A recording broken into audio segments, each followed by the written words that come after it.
Hello दोस्तों, कैसे हैं आप सब। तो एसएससी एमटीएस 2024 में जो बहुत बड़े लेवल पर स्कैम एक्सपोज हुआ, जो हर न्यूज़पेपर ने कवर किया, अभी तक एसएससी ऑफिशियल ने इस पर कोई क्लैरिफिकेशन नहीं दिया है और एसएससी का कोई भी एक नोटिस ना निकालना हम सभी एस्पिरेंट को बहुत ही ज़्यादा ये डिलेमा में डाल रहा है और ये खामोशी बता रही है कि ये स्कैम कुछ बहुत बड़े लेवल का और इसमें अभी और भी नाम आने बाकी है। तो आज इस वीडियो में मैं कट ऑफ पर चर्चा करने वाला हूं कि अगर एसएससी ने इन सब चीज़ों को नहीं माना या अभी तक कोई नोटिस नहीं निकाली तो कट ऑफ पर क्या इम्पैक्ट पड़ सकता है। और आपको पता होना चाहिए कि आंसर की का लिंक भी जनरेट हो चुका है और बहुत तेज़ी से सर्कुलेट हो रहा, बट अभी आंसर की देखने को नहीं मिल रही है। और आप ये सोचिए कि आंसर की आएगी कैसे। क्या हम लोग शांत बैठेंगे, क्या हम लोग चुप बैठेंगे, ऐसे आंसर की आ जाएगी बिना किसी नोटिस के, बिना किसी प्रियोर रिगार्ड्स के कि वो क्या कंसर्न है इस पर जो ये टॉपिक चल रहा है। और अभी तक मैं आपको बता देना चाहता हूँ, कुछ चुनिंदा चैनल को छोड़कर जिसका आप पेड कोर्स लेते हैं, जिसका आप मॉक टेस्ट परचेज करते हैं, जिसका आप लाइव क्लासेस देखते हैं, उन सभी की वीडियोज एसएससी एमटीएस पर देखने को नहीं मिली है। तो आप ये सोचने वाली बात है कि आपने जिसका हमेशा सपोर्ट दिखाया वो आज आपके साथ नहीं खड़े। और मैं उम्मीद करूंगा, मैं फिर से पोलाइटली रिक्वेस्ट कर रहा हूं सारे टीचर से कि एक बार सिर्फ इस पर आप अपना कंसर्न रेज करें ताकि हम एस्पिरेंट्स को समझ में आ सके कि हाँ क्या बात हो सकती है, क्या इसका सॉल्यूशन निकल सकता है। सिर्फ इस मुद्दे पर आप आकर एक बार जरूर बात करें, क्योंकि हम एमटीएस वाले भी एस्पिरेंट होते हैं, सिर्फ सीजीएल सीएचएसएल वाले ही नहीं।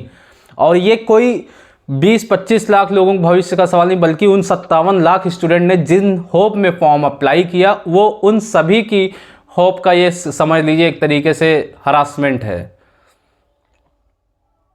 और अभी ये जो स्कैम चल रहा है, यकीनन मैं बताता हूं कि अभी इसमें बहुत सारे नाम आने बाकी हैं, तभी एसएससी की अभी कोई भी नोटिफिकेशन इस पर नहीं आया। और एक चीज़ आप अपने माइंड से सोचिए कि आंसर की कैसे आ सकती है। आंसर की किसी कीमत पर अभी नहीं आ सकती है।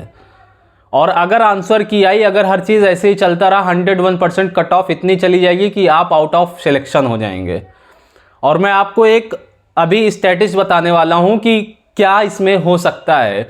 लगभग 11 से 12 दिन उस पूर्णिया डिजिटल सेंटर पर एग्जाम चला है एसएससी एमटीएस 2024 का, और हर शिफ्ट में 10 फर्जी अभ्यर्थी बैठाए गए हैं। मीन्स टोटल 3 शिफ्ट में 30 अभ्यर्थी बैठाए जाते थे। और लगभग अगर आप 11 से 12 दिन कैलकुलेट कर ले और इसको 30 से मल्टीप्लाई कर दे तो ऑन एन एवरेज 1000 फर्जी एस्पिरेंट इसमें पास होंगे। और 1000 फर्जी एस्पिरेंट मीन्स सॉल्वर जो इसमें बैठे थे, ये पूरा का पूरा सॉल्यूशन एकदम छाप कर आए हैं। और समझ लीजिए कट ऑफ पर इस पर क्या इम्पैक्ट पड़ेगा।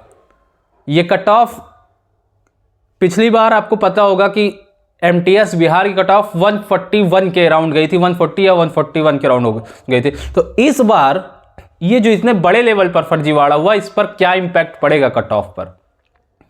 तो आप अपने हक की आवाज उठाइए और आपके खिलाफ जो बुरा हो रहा है उसके खिलाफ बोलना सीखिए, क्योंकि मैं तब तक ही आवाज उठा पाऊंगा जब तक आप हमारा साथ देंगे। और मैं परमार सर का एक बार फिर से यहां नाम लूंगा और उनका तहे दिल से शुक्रिया अदा करना चाहूंगा कि एटलीस्ट उन्होंने जो सीएचएसएल में एक बड़े लेवल पे घोटाला हो रहा है, मैं उसको भी घोटाला कहूंगा, जो कीबोर्ड इशू चल रहा है। और मैंने कल एक पोल भी कराया था, उसमें लगभग कई सारे लोगों ने इस चीज़ का कंसर्न किया कि ऑल इंडिया लेवल पर एग्ज़ाम कैंसिल होना चाहिए। बट ये सोचिए कि अगर ऑल इंडिया लेवल पर एग्ज़ाम कैंसिल होगा तो फिर से एग्ज़ाम का प्रोसेस कितने दिन में चलेगा। तो अकॉर्डिंग टू मी ये कोई सॉल्यूशन नहीं हो सकता कि ऑल इंडिया लेवल पर एग्ज़ाम कैंसिल किया जाए। सॉल्यूशन तो या तो ये हो सकता है कि उस पूर्णिया डिजिटल सेंटर पर जितने भी अभ्यर्थियों ने एग्जाम दिया उन सभी का एग्जाम फिर से कंडक्ट कराया जाए, या फिर पूरे बिहार स्टेट में जहां जहां एग्जाम सेंटर बने थे उन सभी को कैंसिल किया जाए और उनका री एग्जाम कराया जाए। क्योंकि 50 से 57 लाख एस्पिरेंट का एग्जाम कंडक्ट कराना एक कोई छोटी मोटी बात नहीं है। तो मैं सिर्फ आपका कट ऑफ पर ध्यान केंद्रित कराना चाहूंगा कि ये कोई एक, मेरे हिसाब से तो अभी जो आर्टिकल में छपा है ये इशारा करता है एक बहुत बड़े गैंग का, बहुत बड़े लेवल पर ये स्कैम का इशारा करता है, और इसमें अभी बहुत से सारे नाम आने बाकी हैं।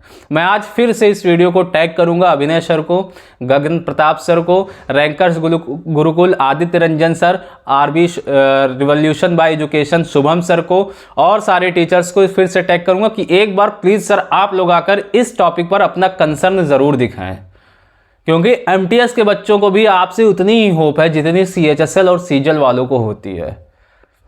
बताइए, अभी तक आप लोगों ने सिर्फ एक टॉपिक पर बोलने में इतनी देर लगा दी।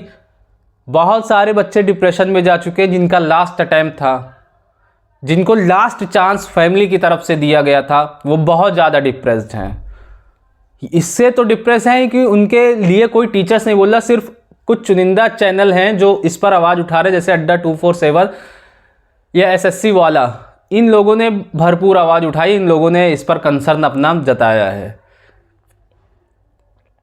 तो फिर से मैं बता रहा हूं कि हर शिफ्ट में 10 अभ्यर्थी जो फर्जी बैठाए जाते थे, टोटल 30 अभ्यर्थियों डेली खेल होता था, और एक पर एस्पिरेंट को वहां पर 80,000 रुपए उसको कमांडिंग ऑफिसर को मिलता था।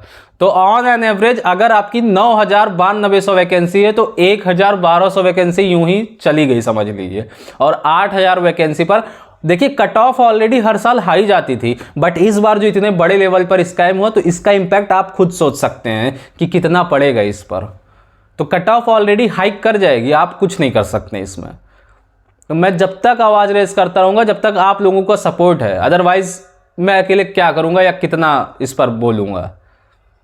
मैं सिर्फ इतना चाहता हूं कि सारे टीचर्स एक होकर इस पर आवाज़ अपनी उठाएं, और तब बात जल्दी एसएससी तक पहुंचेगी, और एसएससी भी इन सब चीज़ों को बहुत बारीकी से मॉनिटर करता है कि और टीचर्स क्या कर रहे हैं। उनका पॉइंट ऑफ व्यू एसएससी के लिए बहुत ज़्यादा इंपॉर्टेंट होता है। उन लोग भी देखते हैं कि और भी स्कॉलर्स और भी टीचर्स का क्या पॉइंट ऑफ व्यू है, क्या किया जा सकता है, इस पर क्या शॉर्टलिस्ट किया जा सकता है। और मैं फिर से कह रहा हूं कि जितने भी फर्जी अभ्यर्थियों का नाम इसमें शामिल हुआ है, जिनके भी रोल नंबर हाईलाइट हुए, उनको होल लाइफ के लिए इस एग्ज़ाम से बैन किया जाए और उन पर एक अच्छे खासे पेनाल्टी लगाई जाए, और आगे भी ऐसा किया जाना चाहिए। और बिहार में जितने भी सेंटर हैं उन सभी सेंटर की जांच की जानी चाहिए, और फ्लाइंग ऑफिसर की स्पेशली उससे पूछताछ होनी चाहिए कि उसको कितने सेंटर पर डिप्लॉय किया गया था। डिप्लॉय एसएससी को पता है कि कहाँ कहाँ किया गया था, टीसीएस को पता है, तो उसकी भूमिका कहाँ कहाँ और रही है।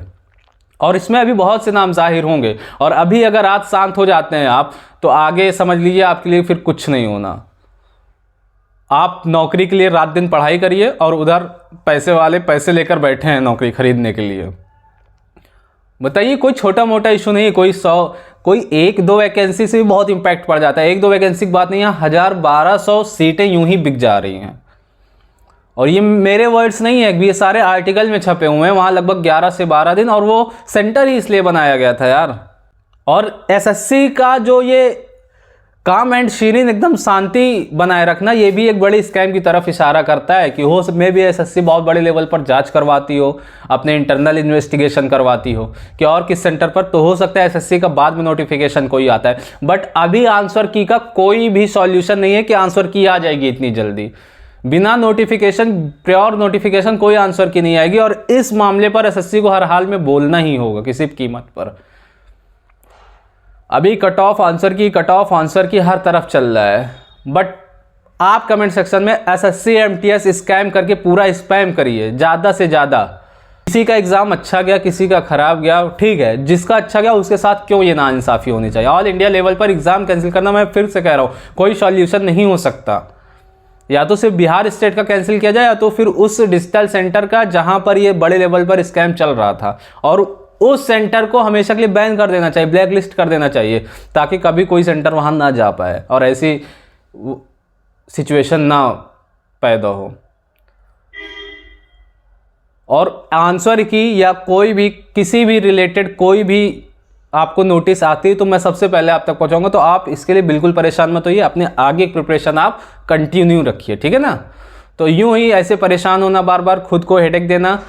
कितने लोगों ने कमेंट किया कि वो डिप्रेशन में जा चुके हैं, कितने पर्सनल मैसेज मुझे आ चुके हैं कि वो डिप्रेशन में जा चुके हैं।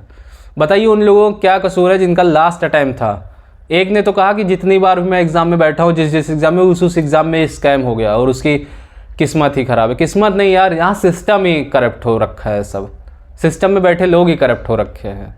तो ये इतने दिन हो जा रहे हैं, 13-14 कोई मामला पता लगा और आज कितने दिन हो गए, कोई एक नोटिस एसएससी से नहीं इशू कर पाई, कोई टीचर्स इस पर आवाज़ नहीं उठा पाया। ये एक बहुत ही कंसर्निंग टॉपिक है, मैं बार बार इस चीज़ पर कह रहा हूँ। मैं भी, आप लोगों को लगता होगा कि मैं एक ही टॉपिक पर बहुत वीडियोस बना डाल रहा हूँ, बहुत कुछ कर डाल रहा हूँ, एक भी वीडियोस मेरी कोई भी इस पर फालतू वीडियोस अपलोड ही नहीं हुई है।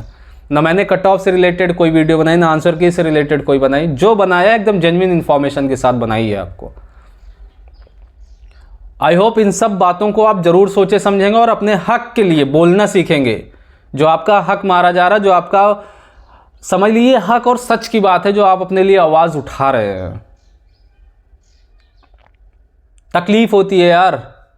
अब मैंने, देखिए आप लोग पूरी वीडियो देखते नहीं, कितने लोगों ने कहा कि सर आप बोल रहे हैं कि ऑल इंडिया का एग्ज़ाम कैंसिल करें, तो जो हम लोगों का पैसा खर्चा हुआ क्या वो कौन देगा? यार पूरी वीडियो देखिए आप। मैं सिर्फ सजेस्ट कर सकता हूँ कि हाँ आप लोग का क्या मानना है। मैं नहीं कह रहा हूँ कि ऑल इंडिया का एग्ज़ाम आप कैंसिल करें। ऑल इंडिया का एग्ज़ाम कैंसिल करना, मैं फिर से कह रहा हूँ, कोई सॉल्यूशन नहीं हो सकता। और इस एग्ज़ाम का कंडक्ट कराना एक बहुत ही ज़्यादा समझ लीजिए चैलेंजिंग टास्क होता है, एसएससी एमटीएस का एग्ज़ाम कैंसिल कराना। सीजीएल में 20-25 लाख फॉर्म अप्लाई होते हैं, 25 से 30 लाख, और उसमें भी 45-50% अटेंडेंस रहती है। बट इसमें 57 लाख, और टीसीएस को 57 लाख जितने फॉर्म जाते हैं उतनों के लिए जो है उसको वहाँ पर सारा सिस्टम बनाना पड़ता है। पूरा का पूरा सेंटर ही बिक जा रहा है, तो क्या किया जा सकता है? अब इस पे एक बार एसएससी को भी बोलना चाहिए कि उसके सिस्टम में क्या कमियां हैं। क्या कोई कैमरा चालू रहता है सिस्टम में उसके, तो वो कैसे नहीं इस चीज़ को पकड़ पाया? कैसे फर्जी लोग उसमें बैठ गए, वायर बाईपास हो गया? तो इस सब का लूप क्या है, इस लूप को पकड़ना चाहिए, सबसे बड़ी चीज़।